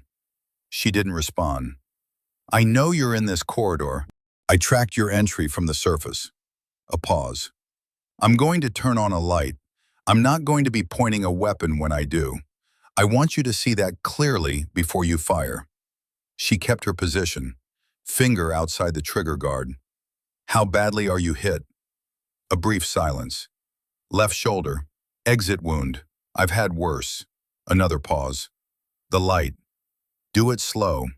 A chemical light stick, the dull green of military issue, activated and set on the floor at the junction. In its glow, she could see the cross-tunnel entrance and part of the main corridor extending south. A figure at the junction, moving with deliberate slowness to place both hands visible, palms forward. She assessed. Male, late 40s or early 50s, older than she'd estimated from his movement pattern, younger than Hayes. The left shoulder of his jacket was dark with blood, the arm hanging at an angle that confirmed a significant wound. In his right hand, before he'd placed it palm forward, she'd caught the shape of a rifle sling. The weapon was on his back, muzzle down. Not at ready, he wasn't trying to engage her. She moved to the south side of the junction, keeping the east wall between them, and looked at him properly for the first time. The face was unremarkable in the specific way that certain professional faces were unremarkable, the product of discipline rather than genetics. The absence of expression so habitual that it had become the expression. He was watching her with the same calm, analytical attention she'd felt from across 1,680 meters all night. You're not Iranian, she said. No. You're American. He didn't answer that directly. I was, a long time ago. The paperwork says otherwise now. He nodded at the tunnel ceiling, the facility above them. The extraction is gone. The test data is transmitted. My contract is complete. Your contract included human shields. Something moved across his face that wasn't quite regret. The civilian placement wasn't my design. I was given a site condition. I worked around it. You let them leave. A pause. I let you move them. Different thing. He shifted his weight slightly, and the pain showed in the set of his jaw. I had a sight line on you during the evacuation run. I had a clear solution for 40 seconds. I know. Then you know I chose not to. She held the rifle steady. Why? He was quiet for a moment. I've been doing this for 11 years, since I left the program. He meant a specific program, she understood, the kind that didn't have a public name. In 11 years, I've worked for 12 different clients. 9 of them were governments, directly or through intermediaries. 3 were private. All of them told me the same thing, that the work was necessary, that the people who would be affected were acceptable losses, that the long-term strategic benefit justified the methodology. He paused. I stopped believing most of that about 4 years ago. I kept doing the work because I didn't know how to do anything else. He looked at her steadily. Tonight was the first time I watched someone in my sight picture try to get the acceptable losses out of the impact zone. And that changed your calculation. It changed something. He looked at the chemical light on the floor. I still completed my contract. The test data transmitted. The hardware is gone. I did what I was paid to do. Another pause. But I didn't need to kill you to do it, and I didn't need to let the families die to do it. Those were choices inside the contract, not required by it. She thought about the distinction between what was required and what was chosen. She'd been thinking about that distinction for the last 6 hours. "Who hired you?" she said. "You know who hired me." "I need you to say it." He met her eyes. Novastar Strategic Systems, through a cutout company registered in the Channel Islands. 2 payments, one at contract signature, one at test completion. A pause. The second payment cleared at 0419, 41 minutes ago. She thought about the timeline. The second payment had cleared while the contractor convoy was still on the North Road, before the mutual engagement, before the artillery. "The artillery," she said, "that wasn't you." No. Something shifted in his expression. The artillery was cleanup. When the convoy confirmed extraction complete, someone decided the site needed sanitizing. He paused. "I wasn't included in that decision." She processed that. "They were going to kill you too. They were going to kill everything still on site." He glanced at his shoulder. "I moved faster than they expected." She looked at him, wounded, contract complete, discarded by the people who'd hired him. A man who had spent 11 years making himself into a tool and had just discovered that tools got thrown away when the job was done. She thought about Hayes's data packages, 2 attorneys and a congressional staffer, time-locked, 6 hours. "I need your testimony," she said. He looked at her for a long moment. "My testimony puts me in a federal prison." "Your testimony, combined with the satellite records and the export license documentation and the transmission metadata that my handler has been logging for the last 4 hours, gives a congressional staffer enough to open an investigation that makes certain people extremely uncomfortable." She held his gaze. "A federal prison sentence for a contractor in a case this politically sensitive. You know how those resolve." "I know how those resolve," he agreed slowly. "Then you know what your testimony is worth to you." The tunnel was quiet. The ventilation hummed. Somewhere above them, the Negev was beginning to show its first gray light. "My name is Warren Cole," he said. "Formerly Chief Warrant Officer Warren Cole, 75th Ranger Regiment, retired 2013.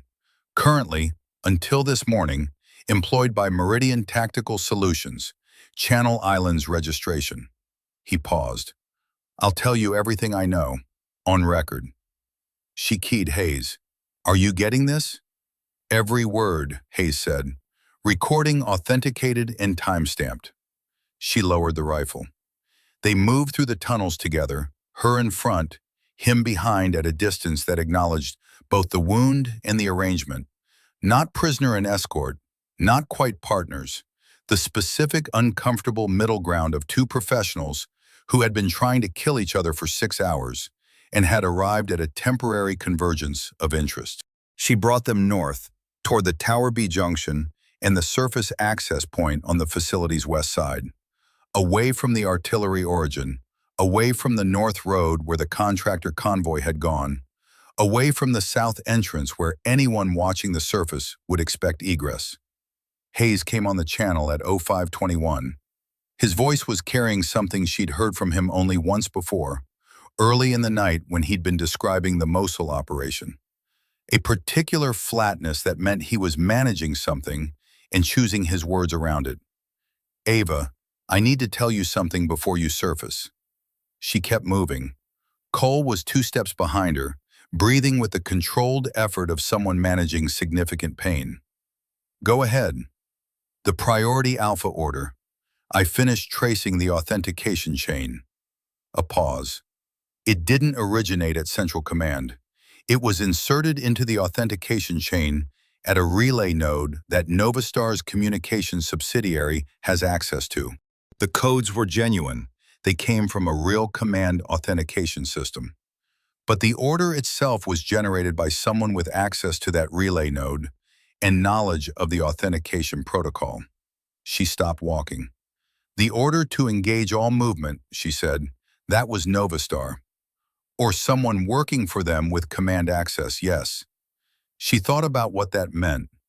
Not just the moral weight, she'd been carrying that all night. The legal weight. A fabricated priority alpha order inserted into a genuine command authentication chain. That wasn't a contractor protecting a weapons test. That was something several levels more serious. Does that change my legal exposure? She said. For sitting on the order? I'm not a JAG officer, Hayes said carefully, but I would argue, and the attorneys who received my data package would argue, that an order is only legally binding if it originates from a legitimate command authority. An order fabricated by a defense contractor and inserted into the authentication chain is not a legal military order. It's impersonation of command authority. A pause. That argument will need to be made in a proceeding, but the data supports it. She started moving again. You said you needed to tell me something before I surfaced. That's not all of it. A longer pause. No, she waited. The Shayatet 13 team. They've been staged north of the facility all night, waiting on ISR and command clearance. They received a new order 40 minutes ago, a legitimate one, authenticated through proper Israeli military channels. His voice was very careful. The order directs them to sanitize the facility. Sanitize, she repeated. Destroy all evidence of unauthorized activity, which includes anyone still on site. Yes. She ran the timeline. The contractor convoy clear at 0419. The artillery starting at 0503. The Novastar cleanup targeting her. The Shayatet 13 order arriving at approximately 0521. 3 different parties, all arriving at the same conclusion about what needed to happen to the facility and anyone in it. How long do I have? She said. The team is approximately 400 meters north of the perimeter wire. They're moving on foot. Slow approach. He paused. Maybe 20 minutes. 20 minutes to surface, identify herself as a friendly, and explain a situation complex enough that it had taken her 6 hours to understand it herself. She glanced back at Cole. Can you move faster? Yes, he said, and she heard the determination under the pain. She accelerated. At the Tower B junction, she went up the access ladder first, checked the surface with a quick thermal scan. Clear, the artillery had stopped, the north quadrant was quiet, and then helped Cole up the last 3 rungs when his left arm couldn't manage the final pull. They emerged into gray, pre-dawn light, the Negev going from black to the deep blue that preceded the sun, the launch towers casting long shadows west. The facility looked different in this light, smaller, more broken. The things that had been terrifying in darkness resolved into ordinary, damaged architecture. Tower A was missing its top third. She oriented north and keyed her IFF transmitter, the identification friend or foe signal that should, in theory, communicate her status to the approaching Shayatet 13 team. Should. The night had given her reasons to be cautious about what should meant in practice. Hayes, she said, can you reach the Israeli team directly? I'm trying. Their comms are encrypted on a channel I don't have the current key for. A pause. I'm going through the liaison office. It's slow. Try faster. She moved Cole to the shelter of the Tower B base and looked north. 400 meters. She couldn't see the team yet, but they were there. She could feel the particular quality of darkness that contained trained men moving carefully. Mission reports never tell the truth, she said quietly. Only survivors do. Hayes was quiet for a moment. I said that to you a long time ago. I know. She watched the northern perimeter. Tonight, it's a plan. She saw the first Shayatet 13 operator at 0538, 50 meters north, moving low along the perimeter wire in a pattern she recognized. The bounding overwatch of a 4-man element in a hostile site approach. She stood up. It was the most tactically uncomfortable thing she'd done all night, which was saying something. Standing up in the open, in the approach lane of a trained assault team that had orders to sanitize the site, with a wounded contractor behind her who would look indistinguishable from a hostile combatant to anyone who didn't know the last 6 hours of history. She held her rifle at low ready, not slung, not aimed. The specific position that communicated, "I am armed and I am choosing not to use it." She called out her IFF verbally, call sign, unit identifier, a phrase from the mutual authentication protocol she and the Israeli liaison had established before the operation. The protocol that was supposed to identify her as the American overwatch element. The team froze. 40 seconds that felt like much longer. She held her position, hands visible, rifle steady at low ready. Then a figure separated from the team and approached, slowly, weapon up. Stopped at 20 meters and called back a challenge phrase. She gave the response. The weapon came down fractionally, not all the way. The operator, she could see now that it was a woman, compact and fast-moving in the way of people who had done this many times, came to 10 meters and stopped. "American?" she said, in accented English. "Staff Sergeant Ava Morgan, U.S. Army Special Operations, attached overwatch for this operation." She gestured back toward Tower B. "I have a wounded individual in custody. He has information about what happened in this facility tonight that your command needs before you proceed with the sanitize order." The operator looked at Cole, at his shoulder, at his non-military gear. "Who is he?" "Former American military. He was contracted to protect a covert weapons test being conducted in this facility without authorization from either of our governments." She kept her voice steady. "The test was conducted by a U.S. defense company using components that were illegally exported to this facility. The same company issued an order through a compromised authentication system that directed me to engage all movement in this facility, including civilian non-combatants." She paused. "This man's testimony, combined with documentation my handler has already distributed, is enough to open a formal investigation. If you sanitize this site and anyone on it, that investigation becomes significantly harder." The operator was very still. She was listening with the particular quality of a professional who was recalculating in real time.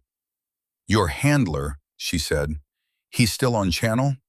"Yes." "Can he speak to my command?" "He's been trying for the last 20 minutes. He needs your current frequency key." The operator reached up to her radio. A brief exchange in Hebrew, too fast and too quiet for Ava to follow. Then a longer pause. Then a response from the radio that made the operator's expression change in a way that was difficult to read. Not relief, not alarm. Something more like the recognition of a fact that had been suspected and was now confirmed. She lowered her weapon fully. "Stand by." 4 minutes of silence. The team remained in position. Cole leaned against the Tower B base and said nothing, which she appreciated. At 0544, Hayes came on the channel. His voice carried something she'd never heard from him before. Not flatness, not careful deliberateness. Something warmer and more exhausted than either.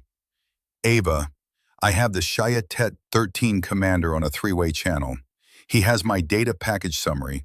He's standing down the sanitize order pending review." A pause.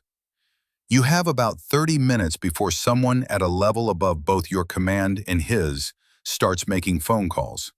We need you extracted before that." "Cole goes with me." A brief pause.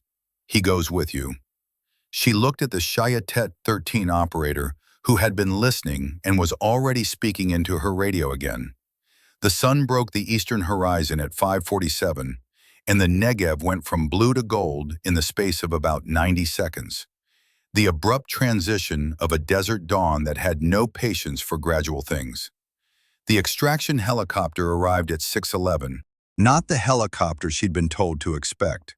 The standard SOCOM Blackhawk with the specific tail number from her mission brief. A different aircraft, smaller, with Israeli Air Force markings, arranged by the Shayatet 13 commander through channels that Hayes had navigated in the 40 minutes between the stand-down order and the bird arriving.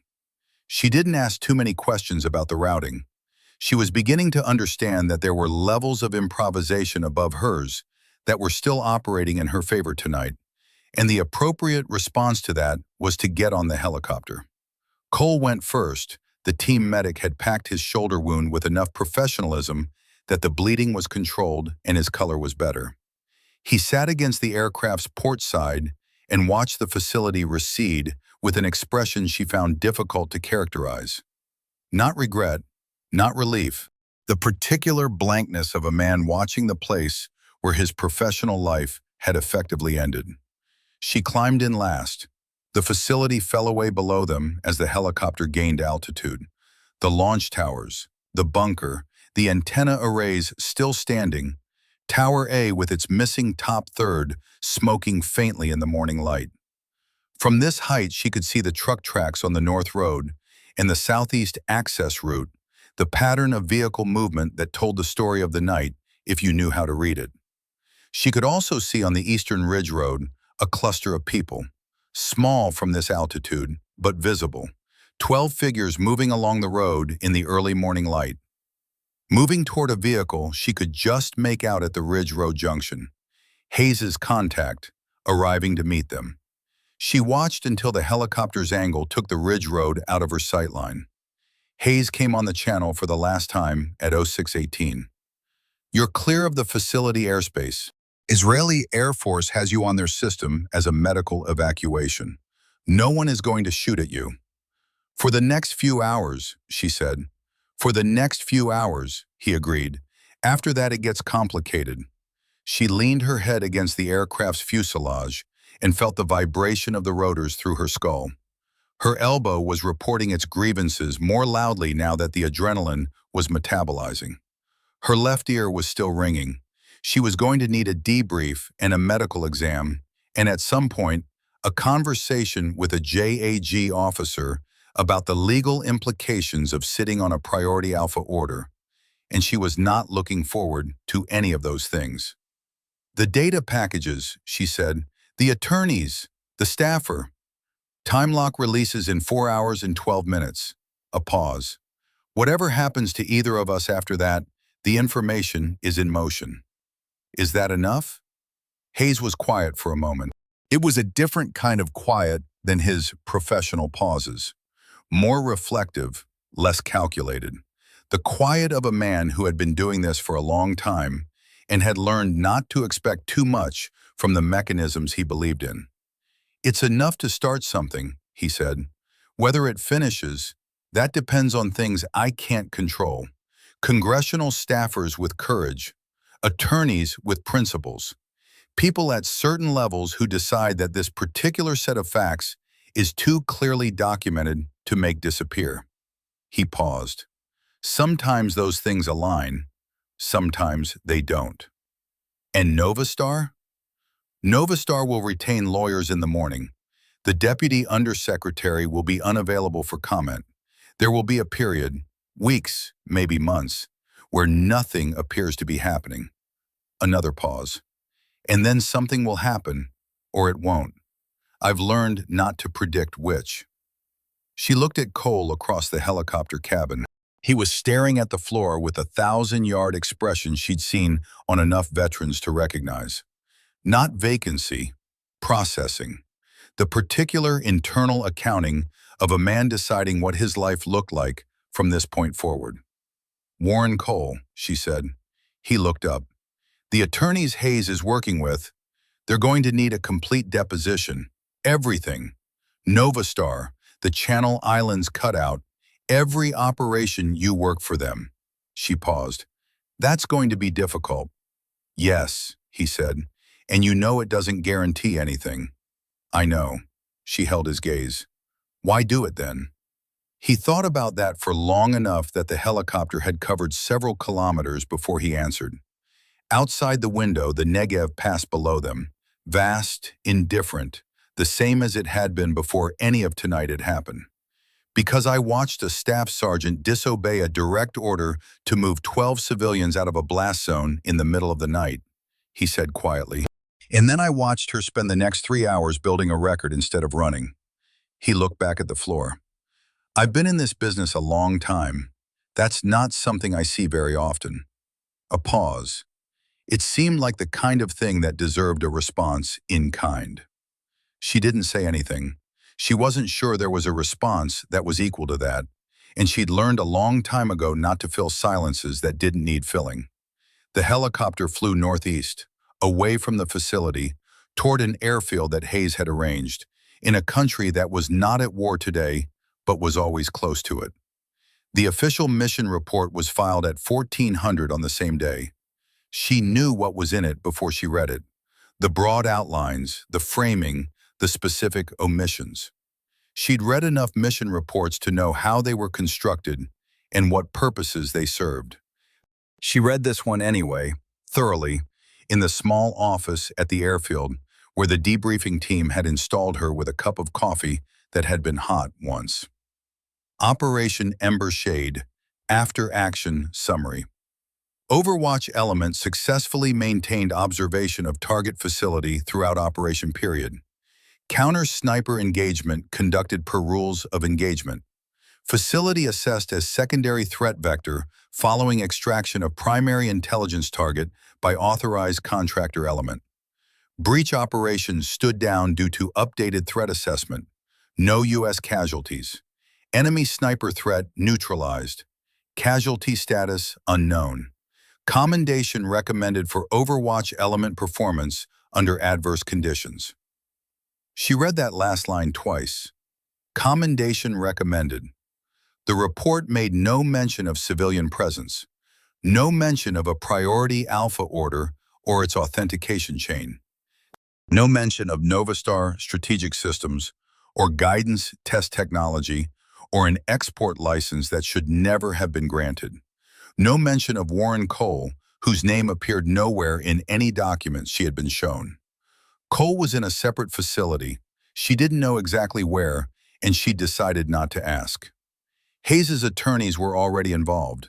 The process was in motion. She signed the after-action acknowledgement form, which required her to confirm she had read the report and had no additions or corrections to submit at this time. At this time, she signed it. Then she wrote her own account, 11 pages, handwritten, because handwritten documents were harder to intercept and alter than anything transmitted electronically.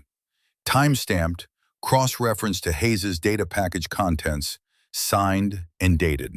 She sealed it in an envelope and gave it to the JAG officer who had been assigned to her case, who had the look of someone who had been doing this work long enough to understand exactly what she was handing him and why. He took the envelope without comment. She didn't know what he would do with it. She suspected he knew the right people, the same way Hayes had known the right people, the same way that networks of people who had been in this world long enough and seen enough of how it works sometimes, quietly, tried to push back against it. Sometimes those things aligned, she hoped. The second mission brief arrived at 0900 the following morning. She was in the transit quarters at the airfield. A cot, a window that looked east, the particular anonymous quality of military accommodation anywhere in the world. She had slept 4 hours, which was insufficient and was what was available. The brief was on a tablet, already decrypted, waiting when she woke. She looked at it for a long time without reading it. The window showed the Negev at morning. Different light than she'd watched all night, the gold-white of full day rather than the blue-gray of pre-dawn. Somewhere out there, on a ridge road, 12 people were continuing their journey towards something. She didn't know what it was. She didn't know if Hayes's contact had reached them, or if they had, whether that had been enough. She thought about the woman in the gray headscarf, the infant against her chest, the 4 words Ava hadn't understood and hadn't needed to. She thought about Hayes, wherever he was, with his laptop and his satellite uplink and his data packages and his unauthorized drone redirect and his network of attorneys and staffers built from 37 years of knowing which people in this world were worth trusting. She thought about what it cost a man to spend 37 years building that network, learning that lesson over and over through situations that had gone wrong before she'd been old enough to enlist. She thought about Warren Cole in his separate facility, beginning the long process of accounting. She thought about the mission report with its commendation recommendation and the 11 handwritten pages in a JAG officer's envelope. The brief on the tablet was waiting. She picked it up. The mission was different from this one. Different country, different target set, different operational parameters. The brief described it in the same language all briefs used. Clean, clinical, certain. It made the same implicit promise all briefs made, that the intelligence picture was complete, that the threat assessment was accurate, that the people who had written it had taken care to know what they were sending her into. She had been reading briefs long enough to know what that promise was worth. She read it anyway, the whole thing, carefully. The same way she always read them, looking for the anomalies, the things that didn't quite fit, the assumptions someone had decided not to verify because verifying them would have slowed the operation. Looking for the oversight. Outside, the Negev went about its business, indifferent, ancient, patient in the way that only things without memory could be patient. The launch towers of the facility were visible on the horizon if she looked for them. She didn't look for them. She read the brief. When she finished, she set the tablet down and sat with the window for another minute. Then she picked up her rifle, checked the action the way she always did, not because she thought it needed checking, but because some habits were worth keeping, and walked out to begin the next thing. The door closed behind her. Outside, the day was already hot,